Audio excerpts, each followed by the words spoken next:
اپنی جو باقی پوری زندگی ہے وہ جیل میں گزارنے کی سزا دی جائے۔ ریلوے ایکٹ میں بھی سزائے موت ختم کرنے کی تجویز سامنے آئی ہے، جبکہ ایک بہت بڑا جو کام کیا گیا ہے، جو کہ پولیس کی شفافیت کی داستانیں ہمارے معاشرے میں سامنے آتی رہتی ہیں، پولیس کی جانب سے غیر قانونی حراستوں کا اور غیر قانونی طور پر ملزمان پر تشدد کرنے کے جو واقعات سامنے آتے رہتے ہیں، تو اب یہ کہا گیا ہے کہ غیر قانونی پولیس حراست پر 7 سال تک کی سزا تجویز کی گئی ہے، اور اس کے ساتھ ساتھ مفرور ہونے پر بھی 7 سال تک کی سزا تجویز کی گئی ہے۔ فوجداری قوانین میں خواتین کے متعلق بھی ایک بہت اہم نوعیت کی ترمیم کی گئی ہے، کیونکہ پاکستان میں خواتین کے تحفظ کے حوالے سے کسی بھی حکومت نے اس قسم کے اقدامات نہیں کیے تھے، لیکن اب ایک بہت ہی اہم نوعیت کی ترمیم لائی گئی ہے، اور اس ترمیم کے مطابق خواتین کی جاسوسی اور خواتین کا پیچھا کرنے کو بھی جرم قرار دینے کی تجویز سامنے لائی گئی ہے۔ اس کے ساتھ ساتھ کوئلے پر چلنے، یعنی یہ جو پاکستان کے اندر کچھ دقیانوسی قسم کی روایات کچھ علاقوں میں اب بھی موجود ہیں، جہاں کسی تنازع کا فیصلہ کرنا ہو، کسی سچ جھوٹ کا فیصلہ کرنا ہو، کسی چور کو پکڑنا ہو، تو یہ کہا جاتا ہے کہ یہ جو ملزمان ہیں یہ کوئلے کے اوپر چلیں، اور جس کے پاؤں جل گئے اس کا مطلب یہ ہوگا کہ وہ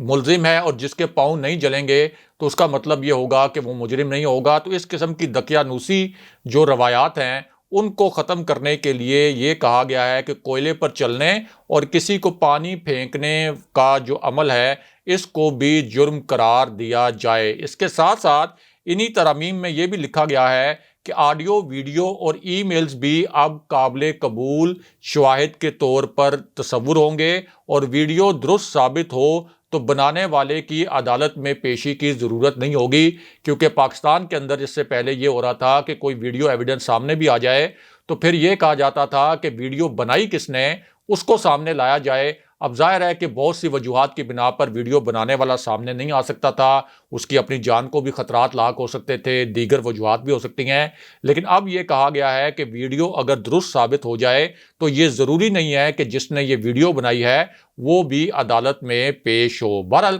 اب واپس آتے ہیں کہ میاں نواز شریف کی نااہلی کے خاتمے کے متعلق سپریم کورٹ سے کیا بہت بڑی خبر آئی ہے، اور میاں نواز شریف کے ایک بہت ہی کار خاص نے، آپ یہ کہہ سکتے ہیں کہ ایک بہت خاص کارندے نے میاں نواز شریف کے لیے کس قسم کا خطرناک کھیل کھیلا۔ تو معاملہ یہ ہے کہ اس خطرناک کھیل کو 2 حصوں میں پلان کیا گیا تھا، 2 مختلف مقامات پر اس کی منصوبہ بندی ہوئی۔ اس کی ایک منصوبہ بندی تو لاہور میں ہوئی، جہاں پہ میاں نواز شریف کا یہ جو کار خاص ہے اور جو خاص کارندہ ہے یہ مریم نواز سے مسلسل رابطے میں رہا، اور مریم نواز کے ساتھ ملی بھگت کر کے اسی کارندے نے لاہور میں ایک ایسی تقریب کا انعقاد کروایا جہاں پر چیف جسٹس پاکستان یعنی چیف جسٹس سپریم کورٹ موجود تھے، اسلام آباد ہائی کورٹ کے چیف جسٹس موجود تھے، غیر ملکی ہائی کمشنرز اور غیر ملکی سفراء بھی موجود تھے، اور اسی طرح سپریم کورٹ کے جج صاحبان بھی موجود تھے۔ اور وہاں پر جب چیف جسٹس پاکستان پہنچے اس تقریب میں شرکت کے لیے تو وہاں مریم نواز نے اپنے ورکرز کے ذریعے، اپنے کارندوں کے ذریعے چیف جسٹس کے خلاف نعرے بازی کروائی، بہت ہی غلیظ قسم کے اور گھٹیا قسم کے نعرے لگائے گئے چیف جسٹس کے خلاف، چیف جسٹس سپریم کورٹ کے خلاف، اور پھر اس کے بعد کچھ وکلاء سے چیف جسٹس کے خلاف اور سپریم کورٹ کے جج صاحبان کے خلاف تقاریر بھی کروائی گئیں، اور یہ تاثر دیا گیا کہ میاں نواز شریف کی نااہلی کا جو فیصلہ تھا یا شریف خاندان کے خلاف جو فیصلے آئے وہ کسی دباؤ کے نتیجے میں آئے، اور اصل میں چیف جسٹس کو دباؤ میں لانے کی کوشش کی گئی ان تقریروں کے ذریعے اور ان نعروں کے ذریعے۔ اس کے بعد یہی جو تقریب تھی یہاں پہ چیف جسٹس نے خطاب بھی کیا، بہت وہ غصے میں بھی آئے۔ پہلی مرتبہ دیکھا گیا کہ ان کا خطاب ایسے لگ رہا تھا کہ جیسے وہ کسی عوامی جلسے سے خطاب کر رہے ہوں، کیونکہ جس قسم کے ان کے اوپر ایلیگیشنز لگائے گئے تھے انہوں نے ان ایلیگیشنز کا جواب دیا، اور یہ کہا کہ کسی کی جرت نہیں ہے کہ سپریم کورٹ کو کوئی ڈکٹیٹ کر سکے، سپریم کورٹ کے اوپر اپنے فیصلے مسلط کر سکے۔ لیکن سب سے گھناؤنا کام جو اس تقریب میں ہوا وہ یہ تھا کہ جس تقریب میں چیف جسٹس نے خطاب کیا اسی تقریب میں سپریم کورٹ سے نااہل قرار دیے گئے، عدالتوں سے مفرور قرار دیے گئے، عدالتوں سے اشتہاری قرار دیے گئے، عدالتوں سے مجرم قرار دیے گئے، میاں نواز شریف کو چیف گیسٹ بنا دیا گیا، مہمان خصوصی بنا دیا گیا، اور میاں نواز شریف نے اسی تقریب میں جہاں چیف جسٹس خطاب کر رہے ہیں وہاں مہمان خصوصی کے طور پر صدارتی خطبہ دیا، اور آخری جو خطاب تھا وہ میاں نواز شریف کا تھا، اور جس شخصیت نے اس تقریب کا اہتمام کیا تھا وہ مریم نواز کی بڑی کار خاص ہے، اور اسی شخصیت نے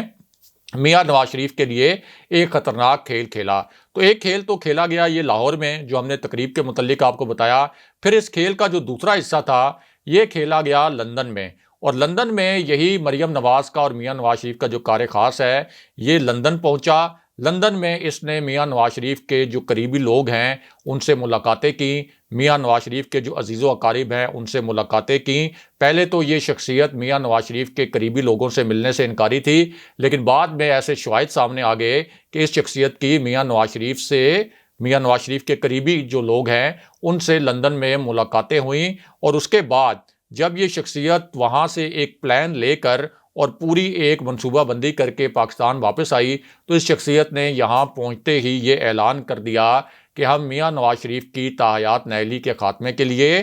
سپریم کورٹ بار کے پلیٹ فارم سے سپریم کورٹ میں ایک درخواست لے کر جا رہے ہیں۔ اور ظاہر ہے کہ بظاہر یہ کہا گیا کہ تاحیات نااہلی کے خاتمے کے حوالے سے یہ درخواست ہے، لیکن جو دو واقعات ہم نے آپ کو بتائے لندن والے اور لاہور میں ایک تقریب والے، اس سے صاف ظاہر ہو گیا کہ یہ جو پورا موو ہے یہ میاں نواز شریف کے لیے کیا جا رہا تھا کہ میاں نواز شریف کی تاحیات نااہلی کس طریقے سے ختم کروائی جائے گی۔ اب اس پوری صورتحال میں ایک بڑی خطرناک قسم کی پیش رفت ہوئی ہے، اور یہ پیش رفت ایک ایسے موقع پر ہوئی ہے جب اس قسم کی اطلاعات آ رہی تھیں کہ اسٹیبلشمنٹ اور میاں نواز شریف کے درمیان کسی مبینہ ڈیل کے تحت میاں نواز شریف کی نااہلی بھی ختم ہوگی۔ اس حوالے سے سب سے پہلے ہم نے آپ کو اسی پلیٹ فارم سے خبر دی تھی، اس وقت کچھ لوگ اس خبر سے ناراض بھی ہو رہے تھے، لیکن اب یہ خبر بھی درست ثابت ہوئی ہے، اور میاں نواز شریف کی تاحیات نااہلی کے خاتمے کے لیے ایک بہت بڑا قدم اٹھایا گیا ہے، اور سپریم کورٹ سے اس معاملے پر ایک بڑی خبر آئی ہے۔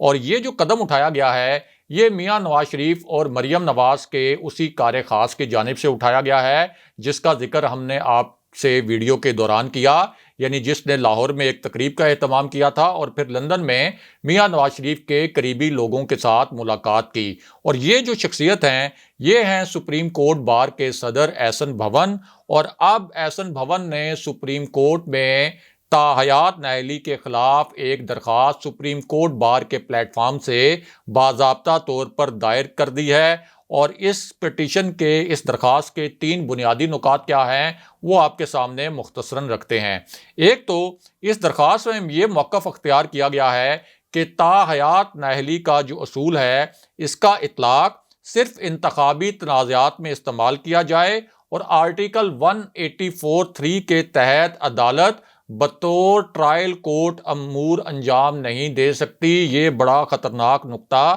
اس پٹیشن کے اندر اٹھایا گیا ہے کہ نااہلی کا جو اصول ہے اس کا اطلاق صرف اور صرف انتخابی تنازعات میں استعمال ہو، اور آرٹیکل 184(3) اس کے تحت عدالت جو ہے وہ ٹرائل کورٹ کے طور پر امور انجام نہیں دے سکتی۔ اس کے ساتھ ساتھ یہ بھی موقف اختیار کیا گیا ہے کہ آرٹیکل 184 کی شق 3 کے تحت عدالتی فیصلے کے خلاف اپیل کا حق چونکہ نہیں ملتا، اور فیصلے کے خلاف اپیل کا حق نہیں ملنا انصاف کے اصولوں کے منافی ہے۔ یعنی دوسرا نقطہ جو ہے اس درخواست کا اس میں یہ کہا گیا ہے کہ فیصلے کے خلاف جب اپیل کا حق نہیں ملتا تو یہ انصاف کے بنیادی اصولوں کے خلاف ہے۔ اس کے ساتھ ساتھ درخواست میں یہ موقف بھی اختیار کیا گیا کہ اپیل کے حق کے بغیر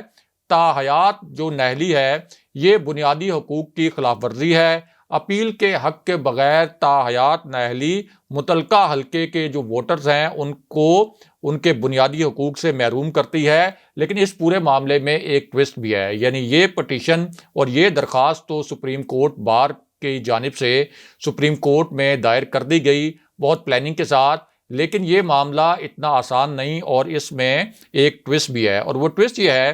کہ ہماری جو ماہرین قوانین سے بات ہوئی ہے اسی طرح بیرسٹر علی ظفر کا بھی ایک بڑا معنی خیز سٹیٹمنٹ جو ہے وہ سامنے آیا ہے، اور ان کا یہ کہنا ہے کہ سپریم کورٹ بار کی یہ جو درخواست دائر کی گئی ہے سپریم کورٹ میں اس کی کوئی اہمیت نہیں ہے اور یہ مسترد ہو جائے گی، کیونکہ آئین میں واضح طور پر درج ہے کہ تاحیات نااہلی ہوگی، یعنی تاحیات نااہلیوں کے متعلق جو سپریم کورٹ نے فیصلے دیے وہ آئین کے تحت دیے، اور سپریم کورٹ یہ کہہ چکی ہے کہ اگر آئین میں ترمیم کرنی ہے، اگر آئین کو تبدیل کرنا ہے تو یہ صرف پارلیمنٹ سے ہی ہو سکتا ہے۔ یعنی تاحیات نااہلی کا جو کانسیپٹ ہے، اس کے تحت جو فیصلے دیے گئے وہ آئین میں درج ہے، اور آئین کو تبدیل کرنا صرف پارلیمنٹ سے ہی ممکن ہے۔ اس کے ساتھ ساتھ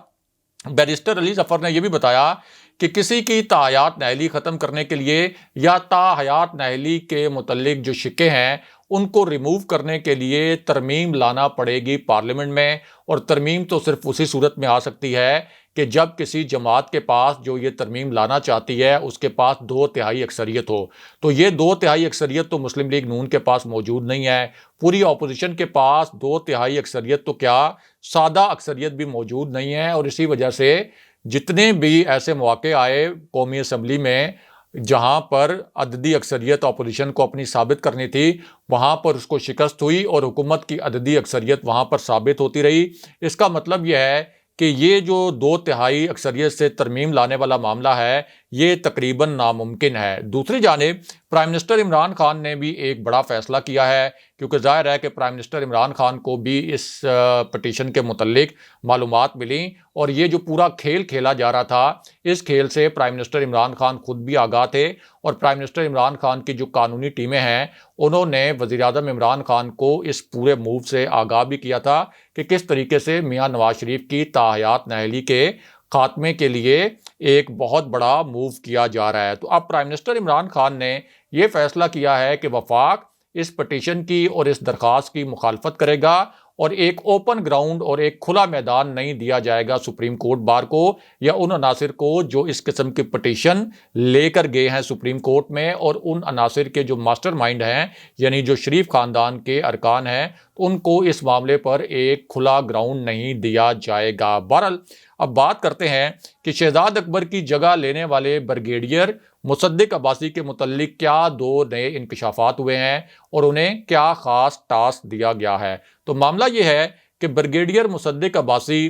جیسا کہ ان کے نام سے ظاہر ہے کہ بریگیڈیئر ان کے نام کے ساتھ سابقے کے طور پر لگا ہوا ہے، تو ان کا فوج سے تعلق ہے، ایک ٹیکنوکریٹ بھی ہیں، اور ان کی کسی بھی سیاسی جماعت سے کسی قسم کی کوئی وابستگی نہیں، لیکن اس کے باوجود انہیں پرائم منسٹر عمران خان نے میرٹ پر معاون خصوصی لگایا ہے، اور اس کی 2 وجوہات بیان کی گئی ہیں۔ ایک وجہ تو یہ ہے کہ مصدق عباسی جو ہیں یہ بہت عرصے تک نیب میں کام کرتے رہے ہیں، اور ظاہر ہے کہ جب آپ اتنا عرصہ نیب میں کام کرتے رہے تو آپ کے جو کولیگز ہیں وہ آپ کے متعلق ایک رائے بھی قائم کر لیتے ہیں، اور ان کے جو کولیگز ہیں ان کا یہ کہنا ہے کہ مصدق عباسی کی جو ساکھ ہے وہ بہت اچھی ہے، وہ کسی سے انفلوئنس نہیں ہوتے، کسی کے دباؤ میں نہیں آتے، اور بہت صاف ستھرے طریقے سے شفاف طریقے سے کام کرتے ہیں، اور کبھی بھی انہوں نے کسی کے خلاف ناحق یا کسی کے خلاف غلط قسم کے کیسز نہیں بنائے۔ اس کے ساتھ ساتھ وہ سابق صدر پرویز مشرف کے دور میں نیب میں انہوں نے آپ یہ کہہ سکتے ہیں کہ جاب کی تھی، نیب کا وہ حصہ بنے تھے، نیب کراچی میں رہے، نیب پشاور میں رہے، نیب کوئٹہ کے سربراہ بھی رہ چکے ہیں، اور ڈی جی کی حیثیت سے نیب کا جو ہیڈ کوارٹرز ہے وہاں بھی مصدق عباسی کام کر چکے ہیں۔ اب پرائم منسٹر عمران خان نے مصدق عباسی کا انتخاب کیوں کیا؟ تو اس حوالے سے یہ انکشاف کیا گیا ہے اور یہ بتایا گیا ہے کہ اصل میں پرائم منسٹر عمران خان کو کسی کی جانب سے، اور ظاہر ہے کہ ہو سکتا ہے کہ کسی اہم حلقے کی جانب سے مشورہ دیا گیا ہو، تو ان کی جانب سے پرائم منسٹر عمران خان کو مصدق عباسی صاحب کے متعلق بتایا گیا تھا کہ یہ جو ہیں بہت شفاف قسم کا ان کا ایک کریکٹر ہے، اور ان کا جو ٹریک ریکارڈ ہے بڑا ہی کریڈیبل قسم کا ہے، بڑی ان کی ساکھ ہے، بڑی ان میں قابلیت ہے، اور اس کے ساتھ ساتھ یہ میرٹ کے اوپر جو ہیں وہ کیسز کو آگے بڑھانے پر یقین رکھتے ہیں۔ اور پرائم منسٹر عمران خان نے یہ نہیں سوچا کہ یہ کوئی میرا بندہ بن کر، یہ میرے بندے بن کر یہ کوئی احتساب کے کیسز کو آگے بڑھائیں اپوزیشن کے خلاف، بلکہ انہوں نے یہ سوچا کہ ایک ایسے شخص کو یہاں پر لایا جائے جو میرٹ پر کیسز کو آگے بڑھائے۔ اس لیے پرائم منسٹر عمران خان نے جس شخص نے ان کو مشورہ دیا تھا، اپنی تحقیق کرنے کے بعد مصدق عباسی کو اپنا نیا معاون خصوصی بنانے کا فیصلہ کیا۔ اگلے پروگرام تک کے لیے خدا حافظ۔